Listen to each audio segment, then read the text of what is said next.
Здраво, драги пријатели, и добре дојдовте во денешнава епизода.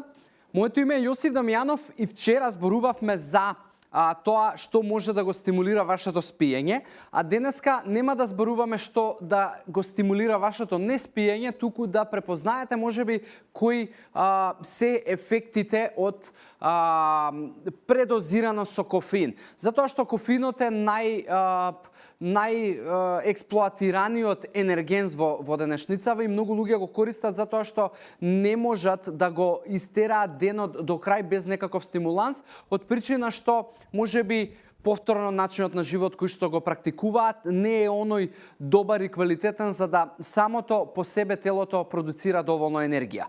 Сега, кофеинот го добиваме на најразлични начини. Некои луѓе можеби го добиваат преку кафе, некои луѓе можеби го добиваат преку чај, некои луѓе можеби го добиваат преку енергетски пијалоци, а некои луѓе можеби од трите начини го конзумираат кофеинот. И кофеинот кога ќе достигне над некоја количина од 1000 милиграми на дневно ниво, веќе знае да направи некои контраефекти, односно да предизвика пред се несоница, затоа што преголемата количина на кофеин стимулира аденозин.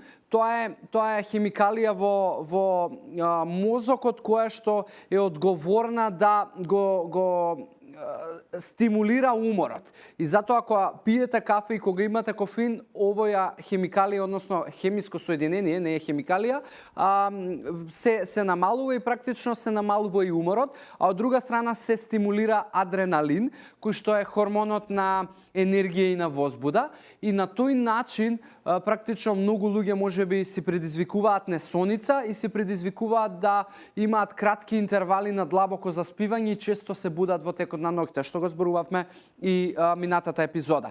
Затоа вишокот на кофеин во текот на денот може да направи проблем.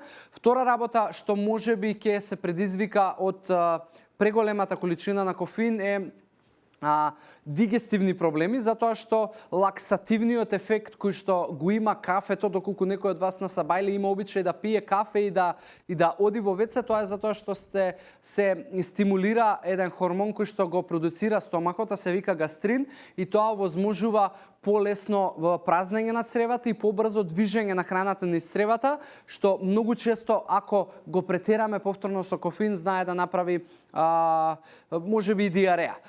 Трета работа која што исто така не е добра појава доколку се го конзумирате премногу кофеинот е чувството на зависност, независност она што можеби ја имаат алкохоличари или па луѓе кои што имаат зависност од дрога, туку зборуваме за зависност од тоа да го сакате чувството на стимулирање и зависност од тоа да ако можеби не примите доза на кофеин во текот на денот имате главоболки, да можеби не сте баш во најдобро расположение, да можеби не можете да го стартувате денот без кафе, тоа се знаци дека едноставно сте го научиле вашиот систем и хормони да не сами по себе го подигнат нивото на енергија во текот на денот, туку да бараат едноставно некаков стимуланс. Така да тие се неколку работи кои што кофеинот ги предизвикува и тие се неколку работи кои што ќе препознаете дека сте претерале.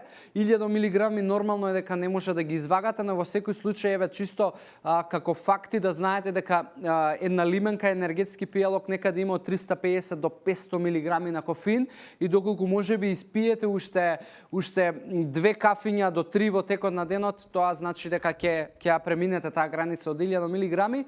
Затоа мој совет доколку го користите кофеинот како стимуланс, тоа не значи дека треба да го исфрлите. Тоа не е штетно во нормални количини, но гледајте да не пиете повеќе од 2 кафиња и можеби 2 зелени чаеви или црни чаеви ако на различни начини ги комбинирате конзумацијата на кофеин. Енергетските пијалоци како извор на кофеин воопшто не би ви ги препорачал од причина што со нив носат и многу шеќер и многу празни калории кои што прават некој дополнително и друго пореметување во делот на масти, килажа и така натаму. Толку имам денеска за оваа тема да зборувам. Се надевам дека ви донесов некаква вредност.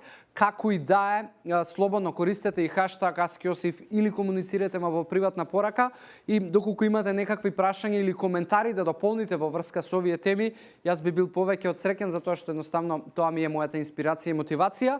За тука денеска ве оставам во здрави животни навики. Фала ви уште еднаш за вниманието и ви посакувам убав ден. Чао, чао.